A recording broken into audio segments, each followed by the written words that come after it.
Well, good afternoon. And this is Carol with Carol's Ideas.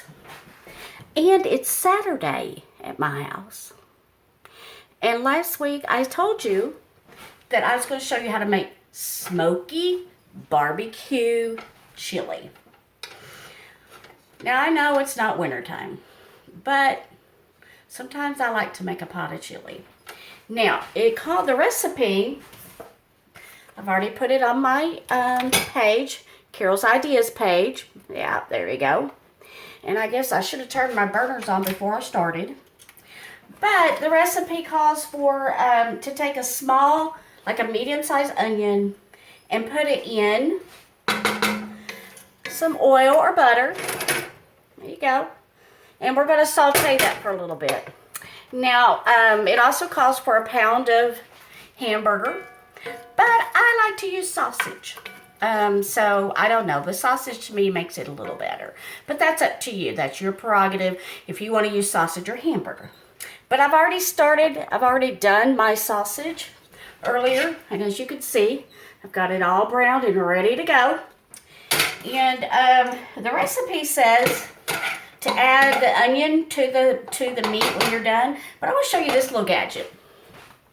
I don't know if y'all are familiar with Pampered Chef, but they came out with this gadget a while back, and it's an amazing gadget. It looks dirty right now.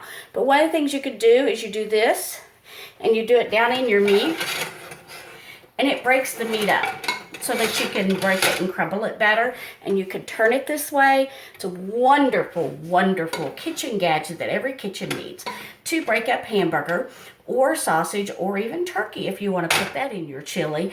But one of the things that it does is that, and I love that little gadget. Now, while this onion is cooking, and I'm getting those all soft up, the recipe also called for a green pepper, but I didn't have one, and I really didn't feel like going to the grocery today. So that's okay. You don't always have to do that. It calls for 1 can of pinto beans.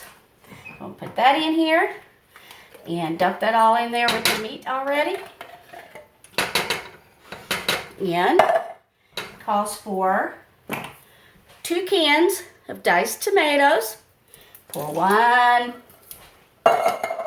And can number 2 goes in there. Now this recipe will make a pretty big pot of chili. It also calls for a can of red kidney beans. You can use the dark kidney beans or the light kidney beans.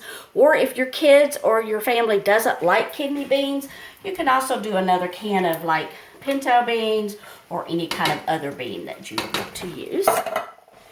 And it calls for a can of chili beans. Yeah. So we're going to pour that in there. And I'm going to take me a spoon. We're going to mix this all together. In the meantime, my onions are getting soft and grilled. And with your onion, it only takes about 3 or 4 minutes for them to get soft. I can start to smell that onion. Start to smell that onion. So anyway, we're going to stir all of this up. And if you're watching me live on Facebook, say hey. And everything like that. And it's going to start looking like this. Yeah, it's going to be some good stuff. Now, the recipe also calls for 1 cup of water. Now, if you've missed the recipe, I did post it on my page the other day, but I've also posted again. And it calls for a 1/2 cup of sugar. There goes my sugar. And it calls for, of all things, a 1/2 cup of barbecue sauce. That's what gives it that smoky, awesome flavor. So we're going to put that in there. Now you can use any kind of barbecue sauce that you want to use. I've discovered this from your local Save-A-Lot here in Hazard. And actually, it's very, very close, very similar to, if you remember McDonald's when they came out with the McRib and they would put that barbecue sauce on it. This is very similar to that. So that's one of my all-time favorite barbecue sauces. You're going to pour that in your soup. Going to stir it up. We're going to keep stirring these onions until they get good and glossy looking. They say when they get glossy, they're done. It also calls for 1/4 of a teaspoon of salt. Got that put in there. And it calls for 2 teaspoons of chili powder. Now, some people may like their chili powder a little bit, their chili hotter, a little bit stronger. So you can, what I recommend you do is you go ahead and put your 2 teaspoons in, let it simmer and cook a little while. And if you feel like it needs more chili powder, then you can go ahead and add that chili powder to it.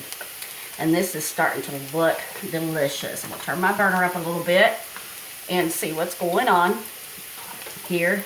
And my onions are getting cooked. Now the recipe says to use a tablespoon of oil to do your onions and peppers in, but I'm a butter girl, so I did butter in mine, and that gives a little bit more flavor. But you may check, because I have some family members who are dairy intolerant, and so if you're going to make this for a family or a group of people, you may want to make sure that you use oil instead of butter, just in case that there are some of those people that would have an allergy to butter.